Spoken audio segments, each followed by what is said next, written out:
Welcome back, everybody, for another deep dive. We'd love to really get into these things, and today we're looking at the aftermath of Cyclone Alfred. It was all over the news.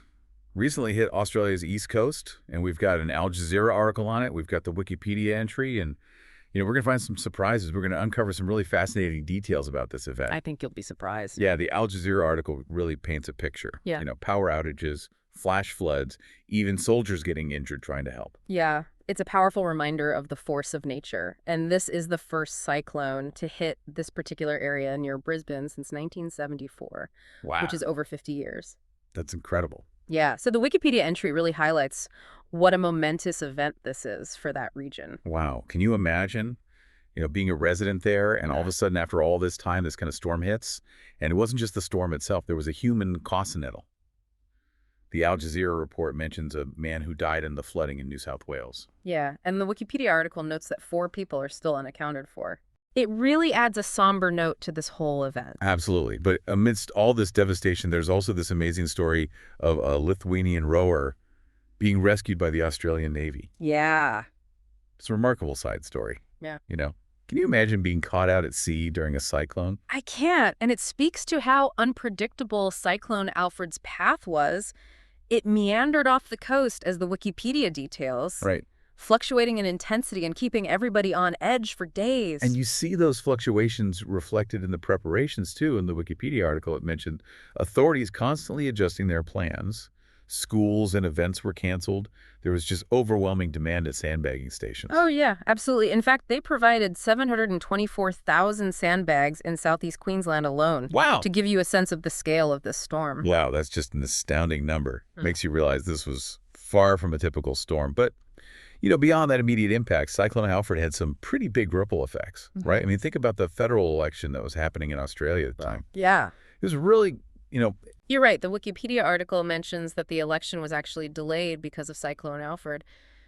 The unpredictable path and the focus on recovery really threw a wrench into the political landscape. it really shows how these events can impact every facet of life, from individual safety to national politics.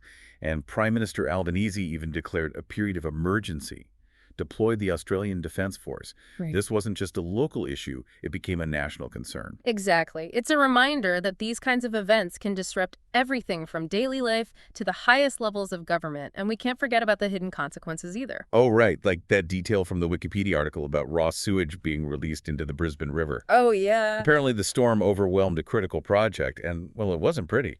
No, it wasn't, and that's a detail that often gets overlooked in the initial reporting. It forces us to consider the vulnerabilities of critical infrastructure, especially in the face of increasingly extreme weather events. Right, it makes you think about all those hidden systems that we rely on and how easily they can be disrupted. So, we've covered the human stories, we've got the storm's erratic behavior, the political fallout, even these unexpected consequences like the sewage issue. Where do we go from here? Well, I think it's important to take a step back and consider the bigger picture. What can we learn from Cyclone Alfred, and how can we apply those lessons to better prepare for future extreme weather events? That's a fantastic question. Let's dig into that after a quick break. It's easy to just focus on, the immediate aftermath of a storm like this, but the real work begins when we start asking, how can we learn from these experiences to better prepare for the future? Absolutely. This deep dive has already revealed so much more than just a typical, news update. That sewage release, for example, it really got me thinking about just how vulnerable our infrastructure really is. Oh, absolutely. It's a stark reminder that our systems, especially in urban areas, are often designed for a very specific range of conditions. And when those conditions are exceeded, as they were during Cyclone Alfred, the weaknesses, they get exposed pretty quickly. So what can we do? Are we just at the mercy of these increasingly powerful storms? Not necessarily. There are proactive steps that we can take to mitigate the risks and increase resilience. The Wikipedia article, for instance, highlights how authorities were constantly adjusting their preparations because of Cyclone Alfred's very unpredictable path. All right, if they had more reliable forecasting tools and early warning systems, could they have been even more effective in preparing people?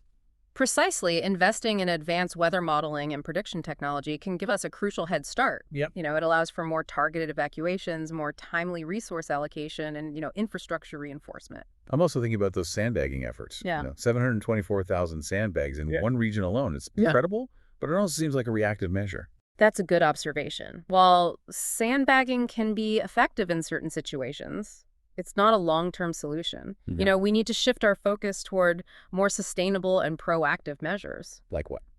Well, for one, we need to rethink our approach to urban planning and development.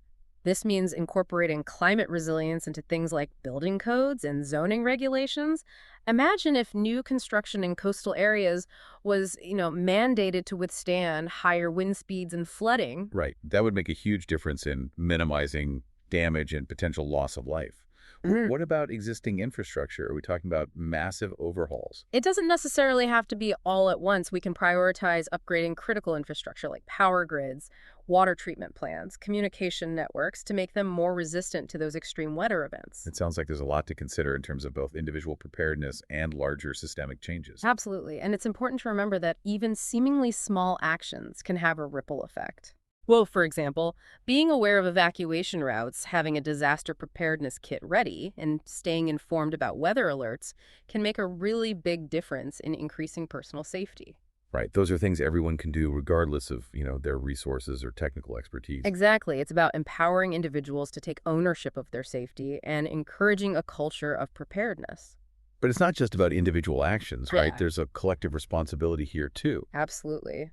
We need to advocate for policy changes that support sustainable practices and hold our leaders accountable for making climate resilience a priority.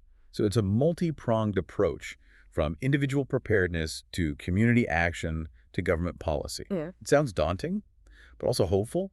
Like we actually have the knowledge and the tools to make a difference. That's the key takeaway here. Cyclone Alfred is a reminder of the challenges that we face, but it also highlights our capacity for resilience and innovation. We can choose to view this as a wake-up call, an opportunity to learn, adapt, and build a more sustainable future. I like that perspective. We're not just passively observing these events. We're actively shaping our response to them. Exactly, and that's where the true power lies. By learning from events like Cyclone Alfred, we can equip ourselves to better navigate the challenges of a changing world. So where do we go from here? What are some specific things our listener can do to make a difference?